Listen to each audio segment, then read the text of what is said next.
Don Mauricio Díaz Burdet, ¿es algo que no puede esperar?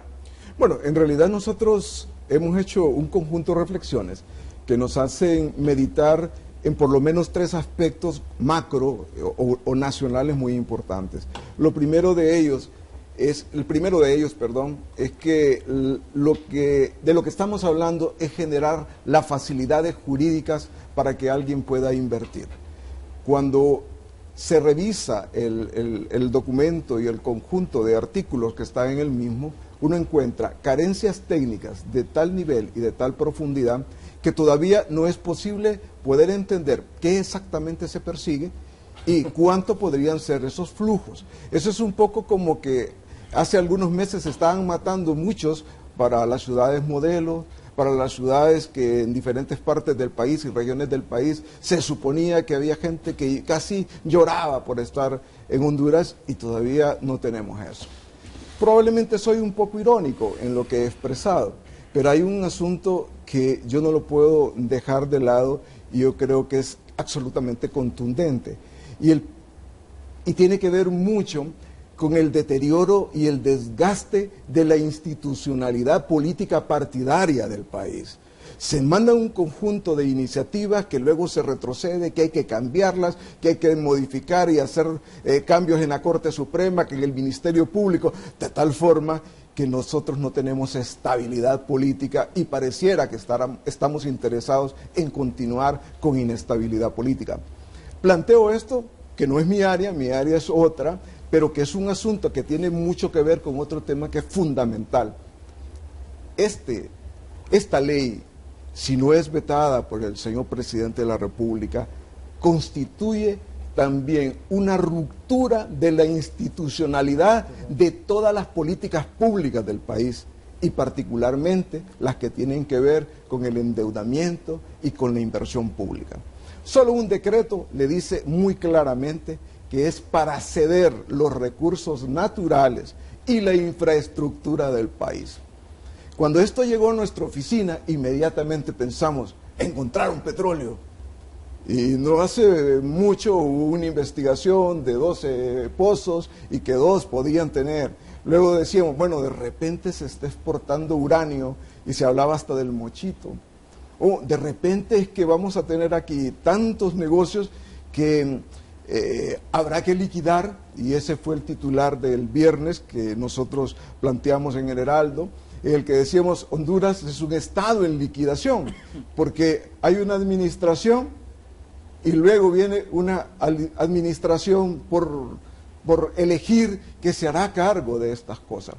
Y lo que voy a decir es una primicia que me tiene alarmado. Yo fui asaltado en mi casa ayer. Se llevaron todos mis bienes. Y no solo mis bienes, los documentos.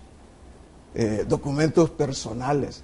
Y no planteo esto con un ánimo de lástima o de ninguna otra cosa, sino porque efectivamente yo siento que he sido perseguido y lo puedo conectar con este tema. No encuentro otras razones por las cuales uno pueda pensar que aquí está ocurriendo algo distinto. Para decírselo en forma muy concreta, de lo que estamos hablando es de la gran agenda de negocios que pueden quedar con alguna gente que no estará en la siguiente administración y desde luego eso significa que se pueden mover miles de millones de lempiras. Sí es cierto que Honduras tiene un déficit fiscal espantoso y es también cierto que el programa macroeconómico presentado por el Banco Central el viernes recién pasado difícilmente va a tener cumplimiento. El déficit público va a ser un poco mayor. Y digo esto con tristeza, no lo digo con alegría. Y con toda sinceridad, yo quisiera equivocarme con todos los temas que hemos planteado a lo largo de estos años.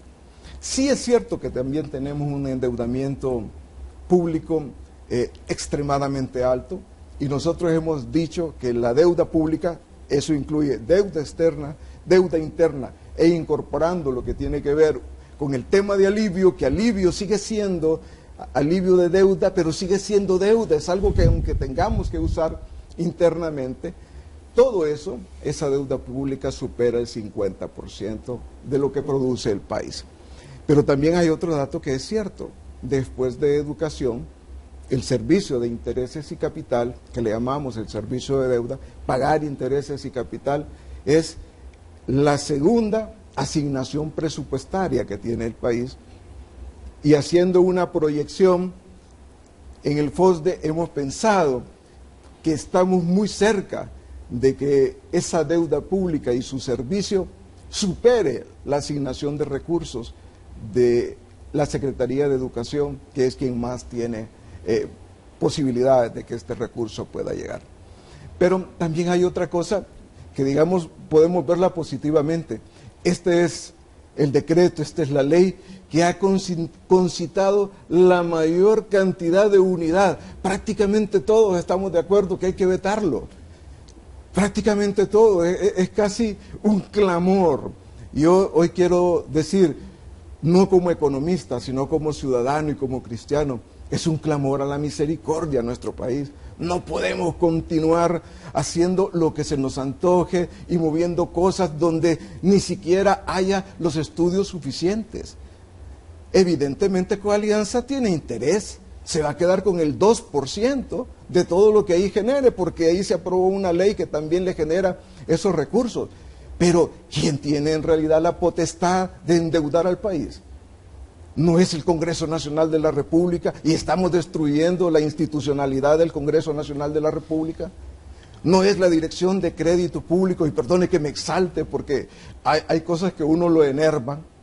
No son las otras secretarías de Estado que tienen que dar su dictamen y no que queden personas que uno jamás ha visto, que no tienen mayor responsabilidad porque no fueron electas, o personas que también no tienen mayor compromiso y uno dice, sí, vamos a pagar un poco, mucha deuda interna y no será exactamente para gasto corriente.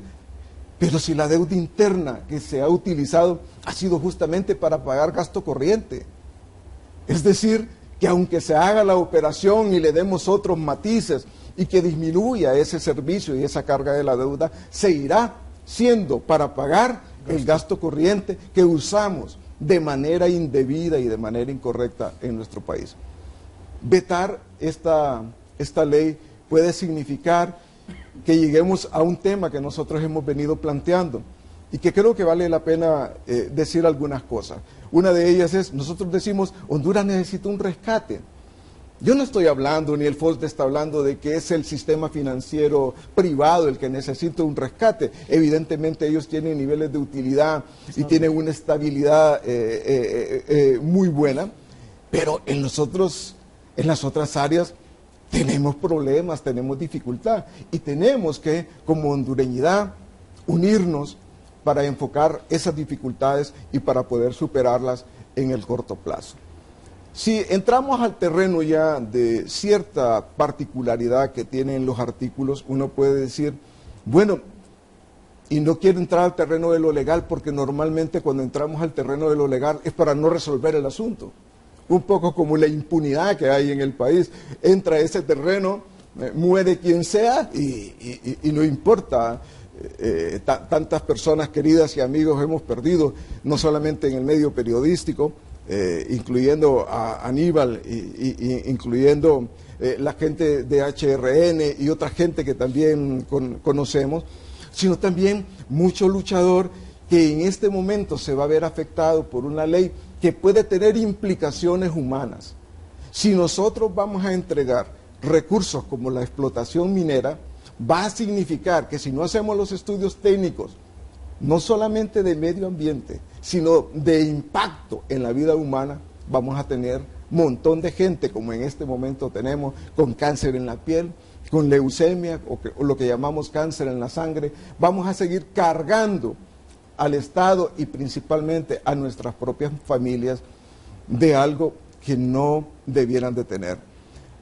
Yo no tengo ninguna duda de que hay que preparar una estrategia de desendeudamiento, pero también de endeudamiento del país. Es cierto que el dinero está caro y difícilmente vamos a poder colocar lo que llamamos bono soberano, lo cual uno dice, soberano, pero ¿cómo voy a ser soberano si tengo que agarrar lo que me den, casi como me lo den? Si de lo que estamos hablando, de que efectivamente lo que realmente necesitamos y que la ley no dice en ningún lado, es que tenemos que manejar y realizar un mayor control del gasto público. Ese es nuestro problema. A lo largo de los años, si hay algo positivo que hemos dado la hondureñidad, es que todos los años recaudamos más impuestos. Todos los años el incremento de la recaudación tributaria se presenta, pero el nivel de gasto aumenta en una proporción incluso mucho mayor. Sobre esta base, entonces nosotros decimos, no encontramos argumentos técnicos, ni económicos, ni financieros, ni de corto ni mediano plazo, que sean claros como para poder hacer lo que efectivamente se hizo. Yo sí creo que la buena voluntad de los diputados fue manipulada. Creo que la buena voluntad de mucha gente que no se ha presentado públicamente, porque son pocas las personas interesadas en el proyecto que se han presentado públicamente, las que verdaderamente tienen poder y que están ahí tras la jugada, en realidad no se presentan públicamente. Pero yo también quiero llamarles a su corazón, quiero llamarles a su sentimiento más humano. Este es el único país que tenemos.